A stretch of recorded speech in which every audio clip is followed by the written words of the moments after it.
The Wellness Show, episode 47. Welcome to The Wellness Show, a podcast on health and wealth.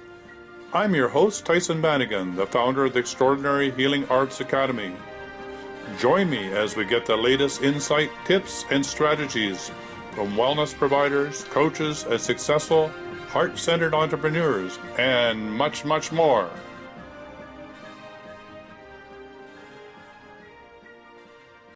So welcome to the Wellness Show, and today I'm quite excited to have a guest from Holland, or from the Netherlands. His name is John Vespasian, and he is the author of 7 books, and his latest book is going to be continuing on with the theme of today's talk, which is on becoming unbreakable. I really like that, becoming unbreakable.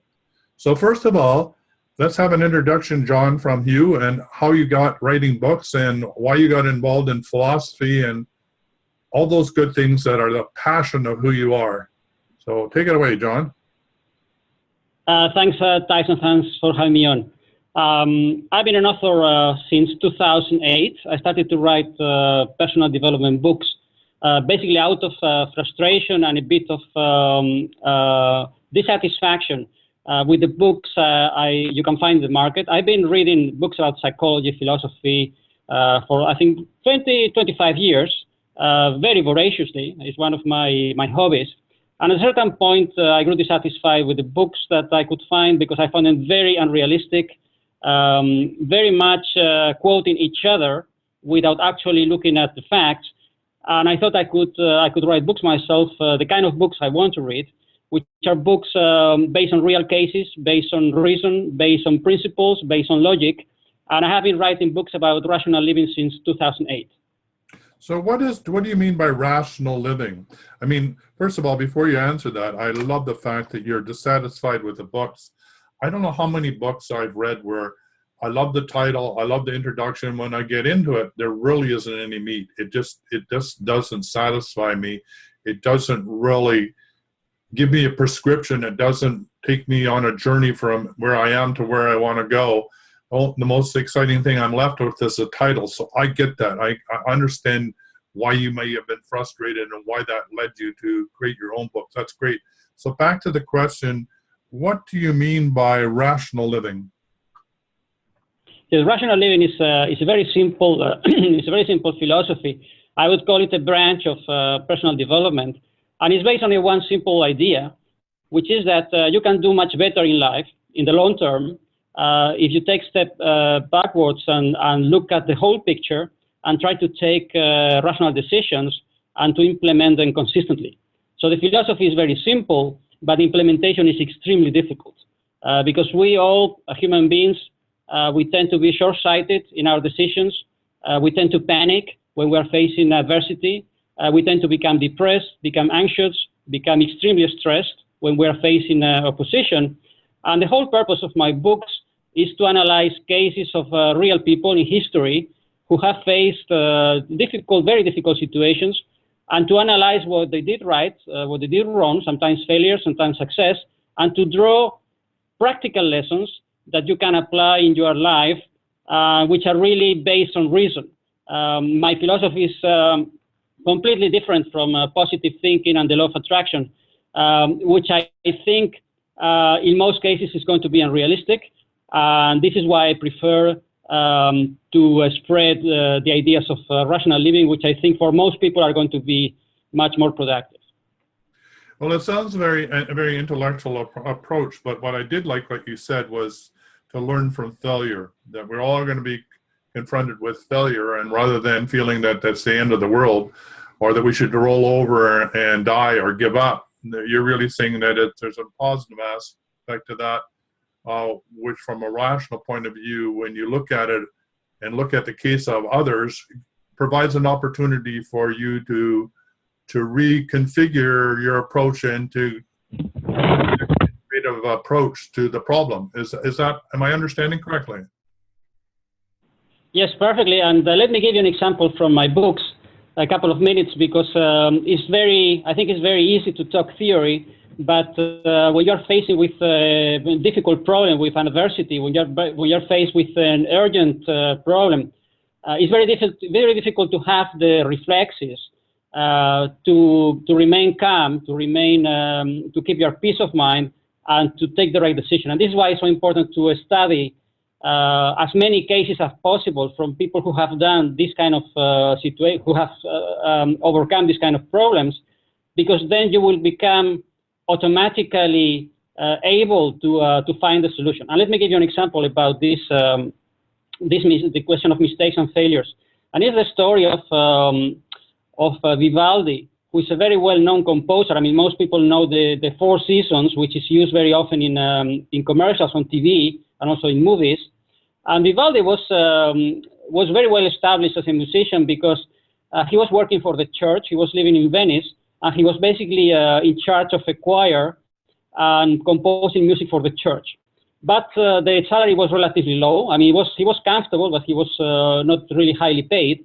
But since he had the talent to compose music, he branched out into commercial music, and he started to compose chamber music for entertainment. He made a contract with a theater in Venice, and he got a royalty from the tickets, and he became very comfortable, almost wealthy, I would say, and he had a very nice life. But at a certain point, and here comes the failure and the horrible mistake, which is really a big lesson to learn. At a certain point, people in his environment started to tell Vivaldi, you could do better, you could do better, you could really be a great musician, the greatest one in Europe. And they push him, and they push him, and they push him.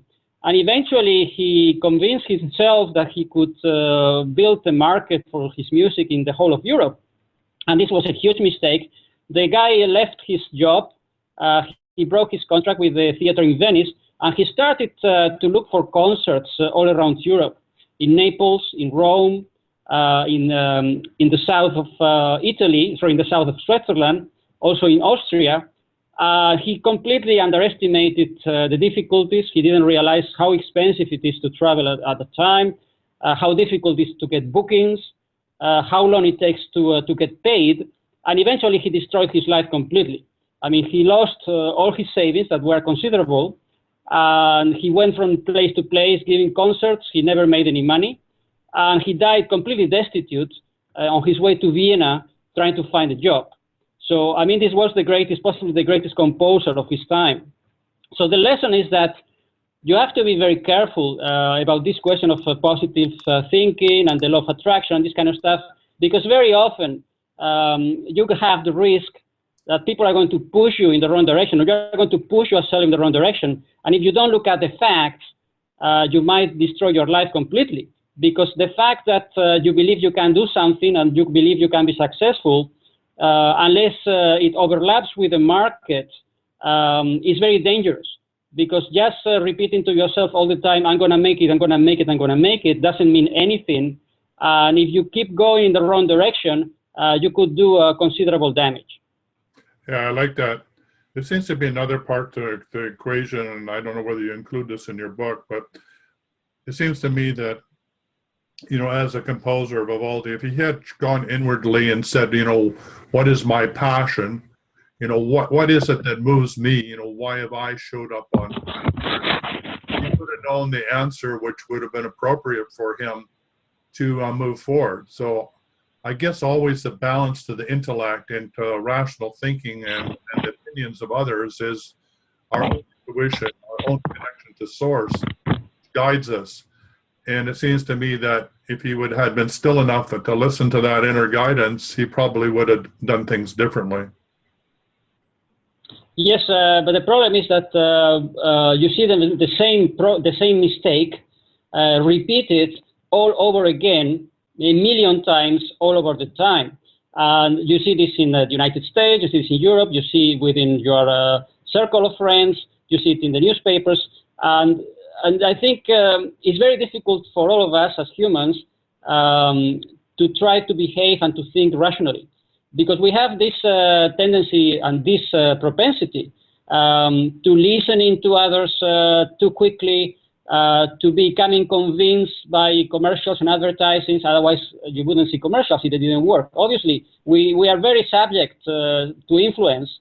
We are manipulated all the time. Sometimes we manipulate ourselves, and this is very dangerous. And this is why in my books I always recommend you listen to your emotions, but always, always check the facts. Yeah, I guess I'm still having trouble with the definition of rationality, because I know in the work that I do that, you know, and maybe it's all in the definition, but I always say to clients, you know, your ego is not your friend. You know, your rational brain is not your friend. It's a tool. But unless you're being guided and you come from that higher part of yourself connected to source or God or however you want to describe it, then you're going to be susceptible to opinion or to your ego, which thinks it knows what it needs to do, or it's caught in the endless stories that you've been told from wherever, you know, your childhood, your school, your culture, your tradition, your country of origin, or whatever. So I have a feeling that you have a very interesting and unique definition of rational. So could you give me even more of an insight by what you mean by rational? Being rational? Well, yes. Basically, what I mean by that is that you have to base your opinions, your decisions, your conclusions on the facts, and the way you extract your conclusions from the facts has to be logical. And let me give you another example, which I address in my books, which is one of my favorite stories. And it's the story of Howard Carter, who was an archaeologist, a British archaeologist in the early 20th century. And Carter became very famous in the 1920s because he found the tomb of Tutankhamun, an ancient Egyptian pharaoh. And it was basically the most important archaeological discovery of the 20th century. And Carter only found what he was looking for after 10 years of making holes in the ground in Egypt under the sun. It's really very, very hot during the summer. You cannot work. You can only work during the winter, and even during the winter it's very hot. And he spent 10 years making holes in the ground, finding basically nothing, spending the money of his sponsor because he found someone to provide him with money on a 50-50 basis on all the discoveries. And all the time he kept going, he kept going, he kept going. And people were telling Carter all the time, "You're crazy. You will never find anything. This tomb has been pillaged hundreds of years ago. Everybody knows that everything has been found that could be found in this valley, and you're completely wasting your life." And Carter ignored them. He kept going, going, going all the time. And the question is, how did he know that he was going in the right direction? Because all the professors, all the experts, the newspapers, they were laughing at him all the time.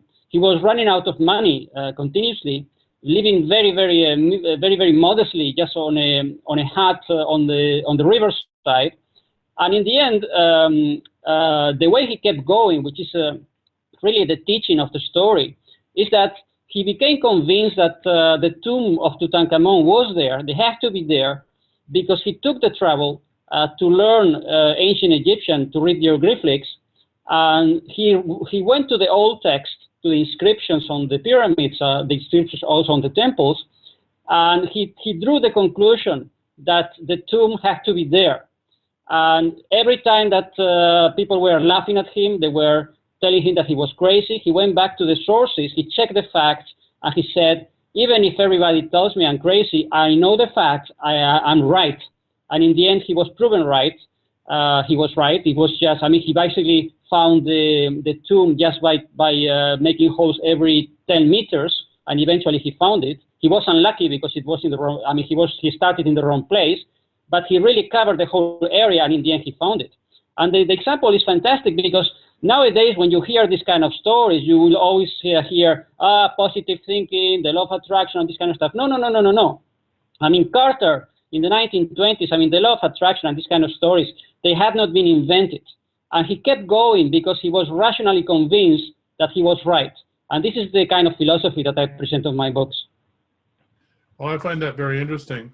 So do you bring intuition into it at all in your equation? Yes, but intuition is very important, but not in a random way. I define intuition as the conclusions that you draw when you really think hard about something, when you really have a high motivation, and then you start to see patterns that other people cannot see. And it looks like magic, but it's really not magic. It's just that your brain is working in the right direction. And you see this, I really address this subject in my books because I find it fascinating. How is it possible that this kind of skill can develop in human beings? And the explanation is that when you are really focused on something, when you're really motivated to do something, your brain really functions at a higher speed, it functions much better, and then you are able to detect opportunities, you are able to detect patterns, you're able to identify and to become more creative because you are just using your brain to a much higher extent than most people. And this is why it looks like magic, but it's not magic. It's just you are just awake and most people are asleep. I love that. I love that definition. And in my own experience, you're absolutely right.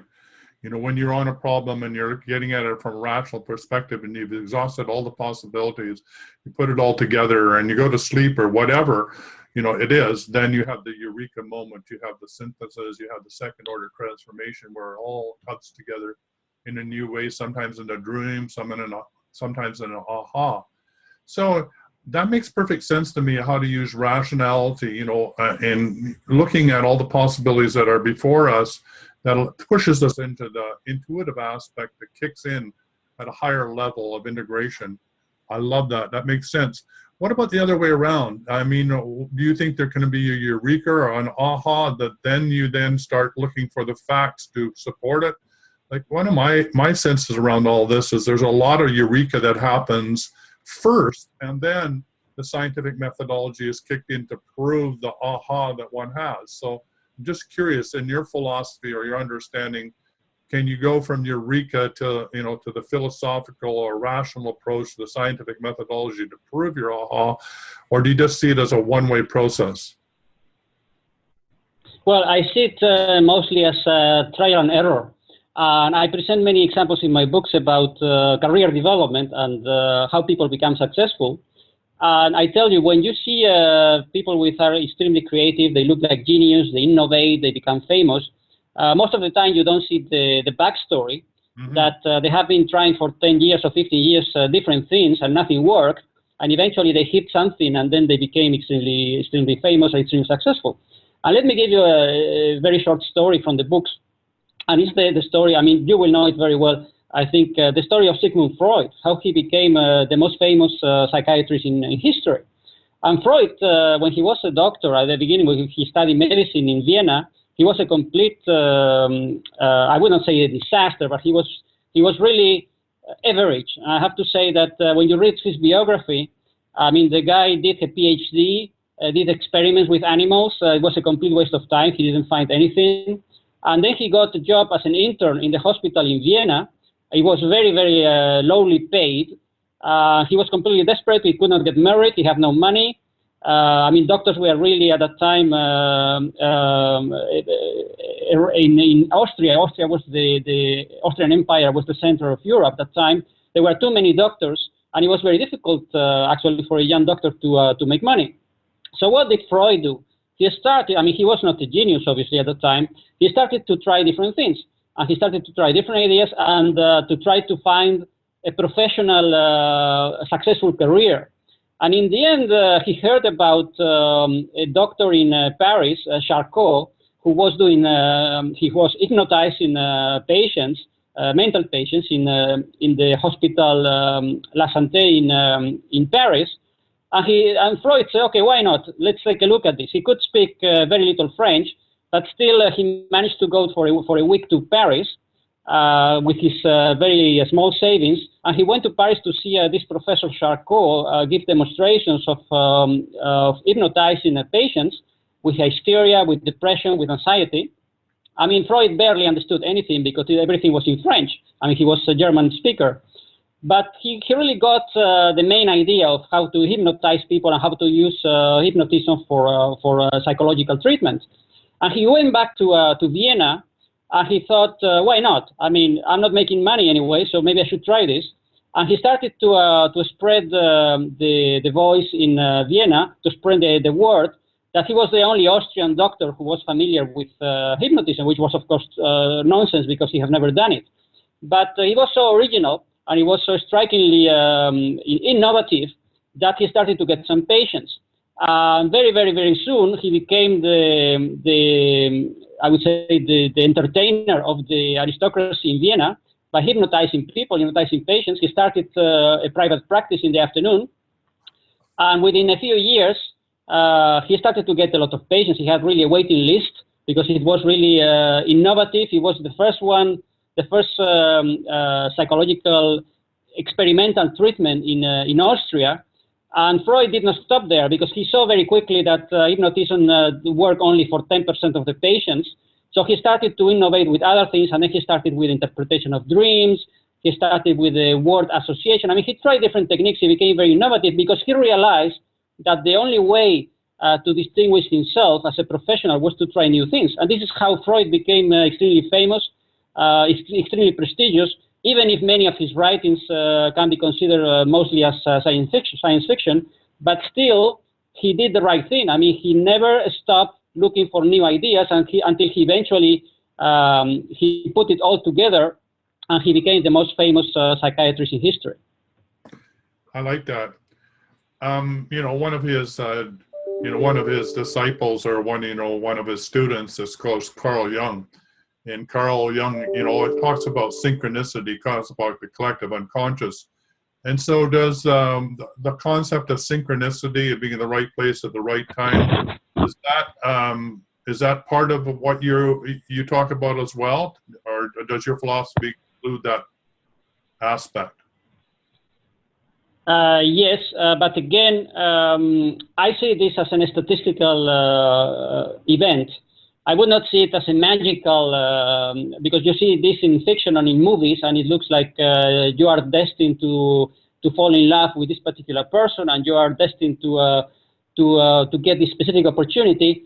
But if you look at the big picture, actually it is not true. I mean, people just push and push and push, and they just hang around until eventually they hit the right opportunity. It is only when you look at the anecdotic event that it looks like magic, but it is really not magic. I mean, synchronicity happens all the time, and if Freud actually hit on the ideas of Charcot in France, it is because he was looking. He was looking all the time because he was basically in a very, very poor professional situation, and if he had not found Charcot, maybe he would have found something else, because he was the kind of guy who was just pushing, and he also turned his personality. At the beginning, he was very shy and very insecure. In the end, when you see Freud in his last years, I mean, he was really the king of the world. Yeah, that's interesting. Yeah, well, this idea of pushing or synchronicity, it's true. I mean, from the outside looking in, it looks like magic, but what you're really saying, or one of the behind stories that you're saying is magic has a rational basis to it.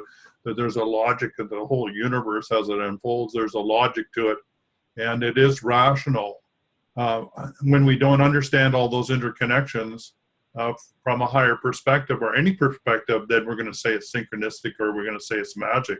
But in actual fact, what you're saying is that it's unfolding in a very irrational manner. So, yeah, so it seems like to me that you have the definitions of synchronicity and intuition coming from a very rational perspective, that you got to work hard, you got to push on things, you got to do in order to succeed. I'm just wondering whether the flip side of that couldn't also be true, because, it's never, just negative and positive. It's always both. So what about there the other way around, where there can be that aha, or that can be that intuition? In your philosophy, I'm understanding that you feel that has come because you're struggling, or you're pushing, or you're doing. Do you feel like you can just have that aha without all that struggle? It seems difficult, because unless you focus your mind on some specific problems, or some specific question, or maybe you're just curious because you're a person of a curious nature, and you're really focused and you're really sharp, the tendency of the human brain is to be passive and to watch television, to lie on the beach, and basically to avoid disruption. So it is only when you push yourself to really solve a problem, and then you just wake up in the morning and you have a great idea. It is because you're subconscious. Your mind has been thinking about it basically for weeks, not consciously, but at least it has been really turning ideas in your head, and eventually it looks like magic and say, oh my God, eureka, and now I found the answer. But if you're just, I would say, indifferent to life, and you just go through the motions every day, you don't have any curiosity, you don't read any books, it's very difficult to generate new ideas. I mean, it can happen. I mean, statistically speaking, it is possible, but it is very rare. And when you see people coming with great ideas all the time, it's because they are getting inputs, they are reading a lot, they are talking to a lot of people, and then it looks like magic. Oh, this person is extremely creative. Yeah, he's extremely creative because he's continuously looking for new ideas. So I don't think it's magic. It just looks like magic. Yeah.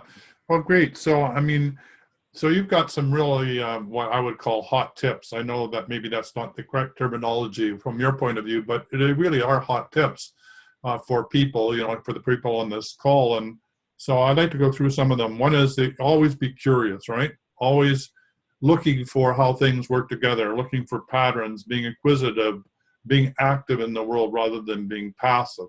You know, get off your couch, you know, get at least doing something towards the goal that you want to achieve so that this synthesis can occur. Those are the sorts of things I've picked up in the conversation that we've had so far. I know you've said other ones. So what are some of the other, what you would say, advice or hot tips that you have about how to use your rational brain to bring about this, a way of knowing, this new synthesis, this aha? Tyson, I would like to make a comment on the last sentence, because indeed, I would say that, in generally speaking, activity is better than inactivity. But also in my books, I address the situation that very often in life, you're going to be faced with so complex problems or so unusual problems that you don't know what to do.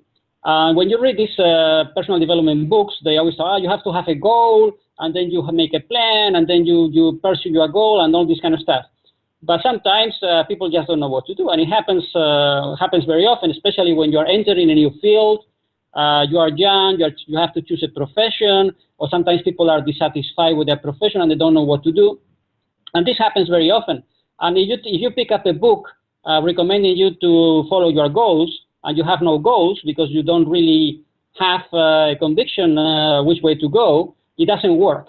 And this is why I think I want to just give you another example from my books. And what do you do when you really don't know what to do? I mean, when you have no direction, you have no goals, you are not sure which way to go, and this happens to millions of people. And this is never addressed in these kind of books. Well, what I recommend in those cases, which are really crucial, because if you just give up, then you go back into total inactivity and it doesn't work. So what do you do when you don't know what to do? And the example I present in my books is the story of Aaron Nimzowitsch, who was a chess player in the 1920s, 1930s. He was German of Russian origin. And Nimzowitsch was not a brilliant player, but he could win regularly against much stronger opponents. And the way he did it is because he was able to play situations where there was no real direction. Sometimes you saw him playing against the world champion and winning. And when he was asked, but Nimzowitsch, how can you win these games? I mean, you are really not brilliant. I mean, you have to recognize that. And the guy always said, yeah, I am not brilliant, but when I don't know what to do, I don't know what to do. And I recognize that the situation is very complex. So what Nimzowitsch was doing in those kind of situations, which are very, very frequent in chess games, he said, look, when you don't know what to do, you just reinforce your position. Sometimes you see the games of Nimzowitsch, they are very, very slow at the beginning because the guy didn't have any sense of direction in the game. And then he was just reinforcing his position. Until he basically built a castle that was unassailable, and then he really destroyed his opponent. And the lesson is clear. When you're in a situation, you're in a profession, a career, a marriage, a situation where you really don't know what to do because the situation is very complicated, The best advice, I think, is to build your skills.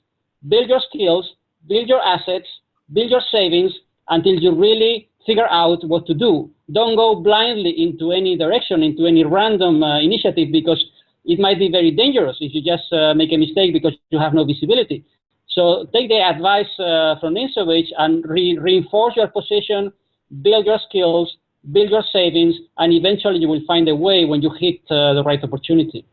I love that. That's really good. That would be the summation that I would be looking for at the end of the call, and we are near the end of the call. So, John, do you coach people as well as being an author? Do you help people discover these truths for themselves?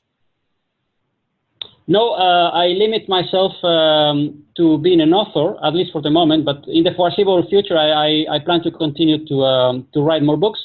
My next book will be coming out in October, and then there is next one is also in preparation. So anybody who is interested in this kind of stuff, I'm very easy to find. If you type my name, John Vespasian, on Google, John Vespasian, you will find immediately my books and my blog. There is a lot of stories and articles there. And the books are available in Amazon, in Barnes & Noble, in the Apple Store. So it's very easy to find. Yeah, just spell out your name for everybody. Vespasian is Vespa and Cian, so Vespasian. If you type it on Google, even if you type it approximately, you will find it very easy. All right. It was a pleasure to have you on the show. I enjoyed this conversation. The marriage of intellect, intuition, synchronicity, and I loved your stories. So thank you very much for being on the show. I'm going to look up your books, and I encourage those that were on the call to do some exploration around this. So once again, thanks for showing up. It was great having this conversation. Many thanks, Tyson. I really enjoyed talking to you. Many thanks. Keep up the good work. Yeah, and we'll have you back when you get your new book is out, okay? Okay, many thanks, sir. All right, bye-bye. For quality online wellness products, courses, and services, visit our sponsors, thewellnessstore.ca and the Extraordinary Healing Arts Academy located at thewellnessacademy.ca. To stay in touch, visit us at thewellnessshow.ca. And until next time, be healthy, wealthy, and wise.